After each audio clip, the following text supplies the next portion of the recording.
ऐकणाऱ्या प्रत्येकासाठी आजचा विषय अत्यंत जिव्हाळ्याचा आहे. कारण आजच्या या विशेष सखोल विश्लेषणामध्ये आपण एका अशा विषयावर चर्चा करणार आहोत, ज्याने आपल्यापैकी प्रत्येकाला आयुष्यात कधी ना कधी नक्कीच घाम फोडला आहे. धडधड वाढवली आहे.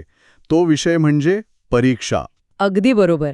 आज आपण प्राध्यापक सुभाष जगताप यांच्या परीक्षा कायमच्या रद्द कराव्यात काय या थोड्याशा विचारप्रवर्तक आणि वादग्रस्त वाटणाऱ्या लेखावर सविस्तर चर्चा करणार आहोत. हो, आणि आपल्याकडे आज माहितीचा खूप मोठा खजिना आहे.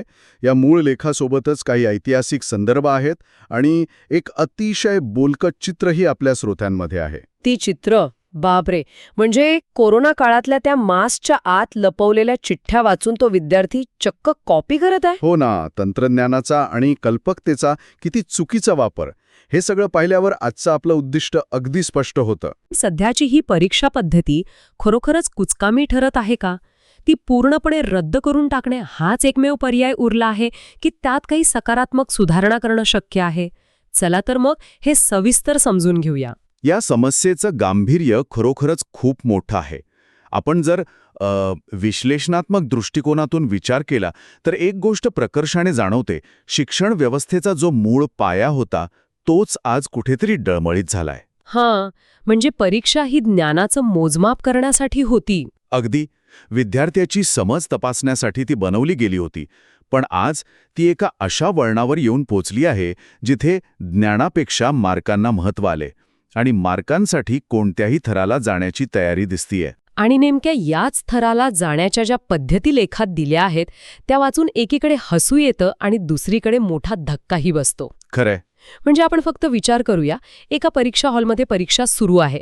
सगळीकडे एकदम शांतता आहे आणि अचानक कुठून तरी एक कबूतर खिडकीतून आत येतं. ते एका विद्यार्थ्याच्या बाकावर जाऊन बसतं. हो, आणि तो विद्यार्थी अत्यंत सराईतपणे कोणतीही गडबड न करता त्या कबुतराच्या पायाला बांधलेली चिठ्ठी सोडून घेतो आणि स्वतःकडची दुसरी चिठ्ठी तिथे बांधतो. आणि आश्चर्याची गोष्ट म्हणजे हे काही एकदा घडत नाही, चक्क 3 वेळा घडतं.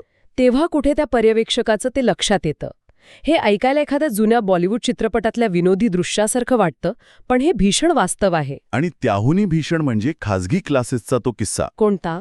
तो स्पीकरचा. हो. परीक्षा केंद्राचाच गल्लीत असलेल्या एका खाजगी क्लासचा मोठा भोंगा किंवा स्पीकर अचानक सुरू होतो आणि त्यावरून प्रश्न आणि त्याची उत्तरे चक्क 2 वेळा शांत आणि स्पष्ट आवाजात ओरडून सांगितली जातात. बापरे. परीक्षा केंद्रप्रमुखही तिथे हतबल होतात, कारण बाहेरून स्पीकरवर उत्तरे सांगणे हा प्रकार त्यांच्या मॅन्युअलमधील कोणत्याही नियमात बसतच नाही. कॉपी करण्याच्या पद्धती आता फक्त वैयक्तिक राहिलेल्या नाहीत, त्या संस्थात्मक पातळीवर पोहोचल्या आहेत. अगदी बरोबर. इथेच या सगळ्या समस्येचे मूळ आहे. इथले सर्वात लक्षवेधी बाब म्हणजे आजचा विद्यार्थी हा खऱ्या अर्थाने विद्यार्थी राहिलेलाच नाही, तो केवळ परीक्षार्थी झाला आहे. परीक्षार्थी, हा शब्द खूप महत्वाचा आहे. हो. विद्या मिळवणे, ज्ञान ग्रहण करणे हा त्याचा उद्दिष्टच उरलेला नाही. कोणत्याही मार्गाने, अगदी गैरमार्गाने का होईना, फक्त परीक्षेत पास व्हायचे आणि चांगल्या मार्कांचं प्रमाणपत्र मिळवायचे. म्हणजे बाजारात मिळणाऱ्या तयार गाईड्स आणि नोट्स विकत घ्यायच्या, त्यांचं कसं तरी पाठांतर करायचं आणि परीक्षेच्या त्या 3 तासात ते सर्व पेपरवर ओकून मोकळे व्हायचं. अगदी हेच. यात आपल्या ज्ञानाचा दर्जा किती घसरत चालला आहे, आपण खरोखर काही शिकतोय की नाही याची त्याला अजिबात पर्वा नसते. त्यांना या अनैतिक मार्गांचा वापर करताना काहीच का वाटत नाही?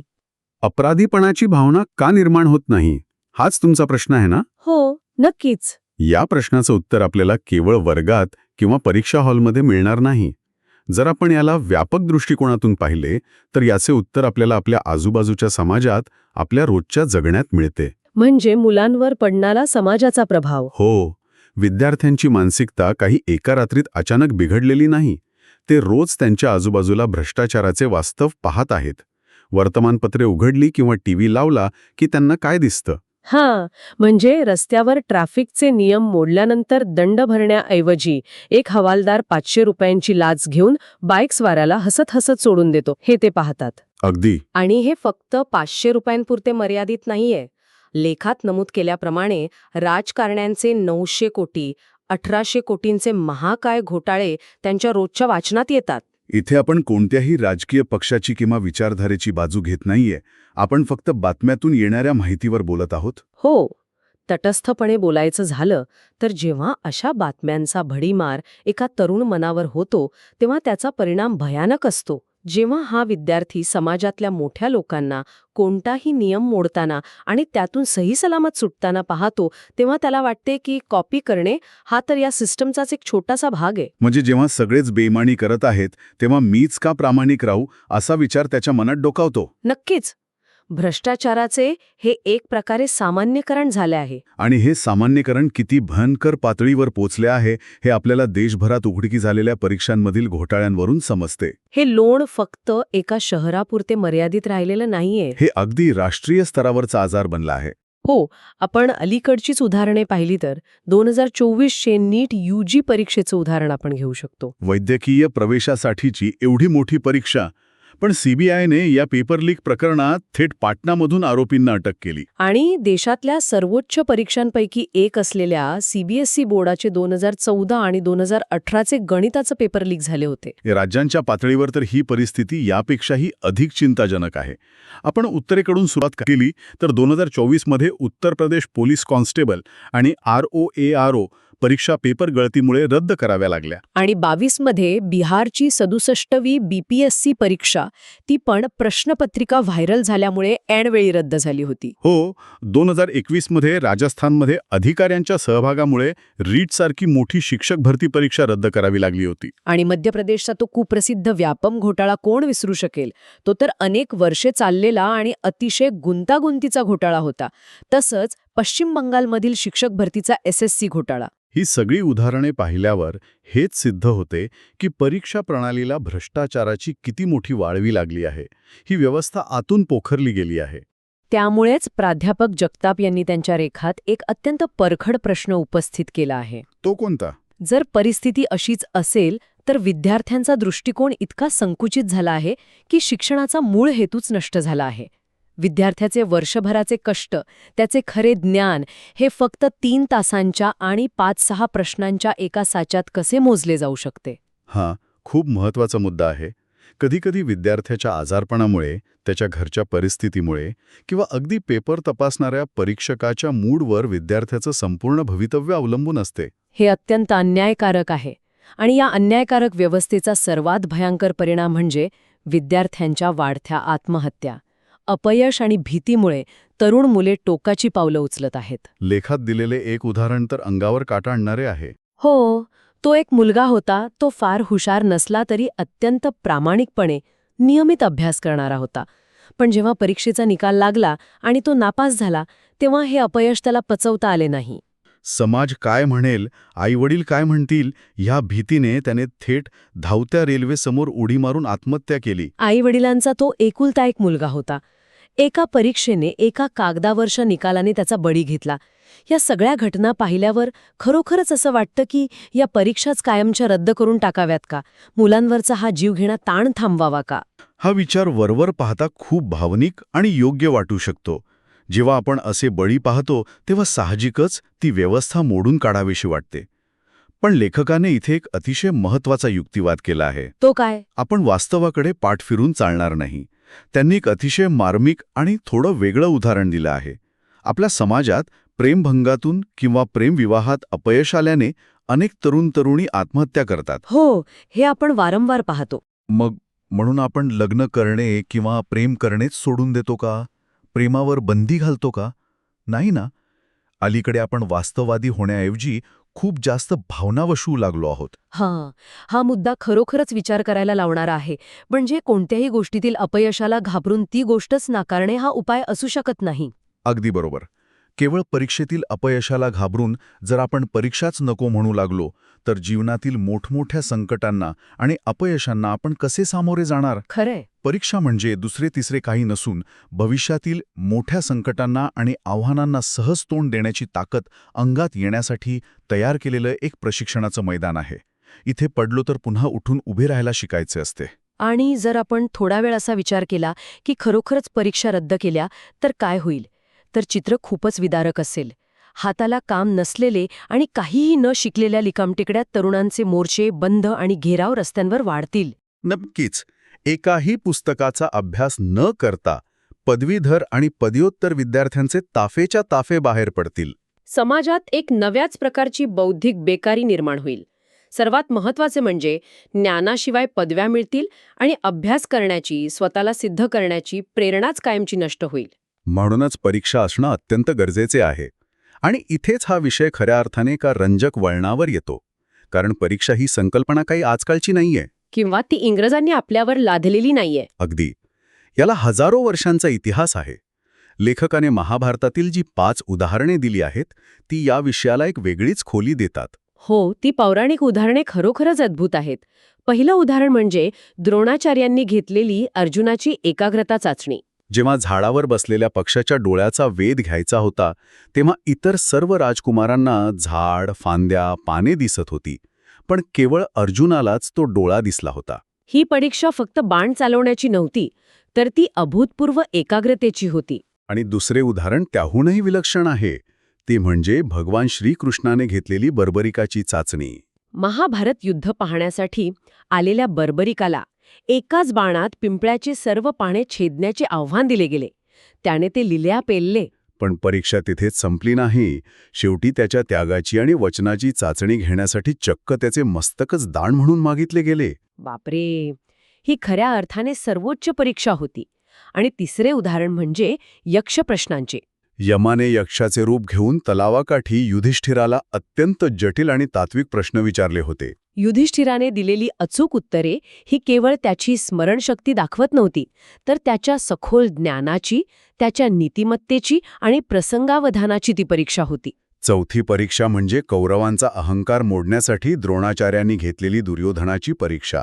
जिथे अहंकार हीच माणसाची सर्वात मोठी कमकुवतपणा आहे, हे त्याला अत्यंत कडक शब्दांत शिकवले गेले. आणि पाचवे उदाहरण आहे अर्जुनाचे नातू राजा परीक्षित यांचे.